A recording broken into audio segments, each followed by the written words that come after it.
శిఖరాలకు సవాళ్లు, విద్యార్థుల విజయాలు. పూర్తి వివరాలకు చదవండి రేపటి సాక్షి దినపత్రిక. 3 జిల్లాలకు కొత్తగా పార్టీ అధ్యక్షులను వైఎస్ఆర్సీపీ అధినేత వైఎస్ జగన్ నియమించారు. నెల్లూరు జిల్లా అధ్యక్షుడిగా కాకాని గోవర్ధన్ రెడ్డి, పల్నాడు జిల్లా అధ్యక్షుడిగా పిన్నెల్లి రామకృష్ణారెడ్డి, పశ్చిమ గోదావరి జిల్లా అధ్యక్షుడిగా ముదునూరి ప్రసాదరాజును ప్రకటించారు.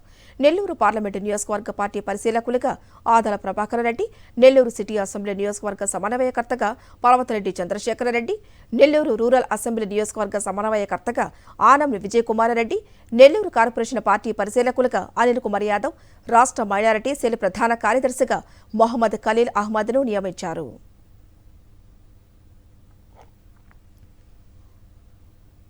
3 జిల్లాలకు కొత్తగా పార్టీ అధ్యక్షులను వైఎస్ఆర్సీపీ అధినేత వైఎస్ జగన్ నియమించారు.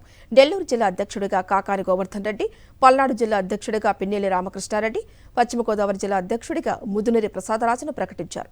నెల్లూరు పార్లమెంటు నియోజకవర్గ పార్టీ పరిశీలకులుగా ఆదాల ప్రభాకర్ రెడ్డి, నెల్లూరు సిటీ అసెంబ్లీ నియోజకవర్గ సమన్వయకర్తగా పర్వతరెడ్డి చంద్రశేఖరరెడ్డి, నెల్లూరు రూరల్ అసెంబ్లీ నియోజకవర్గ సమన్వయకర్తగా ఆనం విజయకుమారరెడ్డి, నెల్లూరు కార్పొరేషన్ పార్టీ పరిశీలకులుగా అనిల్ కుమార్ యాదవ్, రాష్ట్ర మైనారిటీ సెల్ ప్రధాన కార్యదర్శిగా మొహమ్మద్ ఖలీల్ అహ్మద్ను నియమించారు.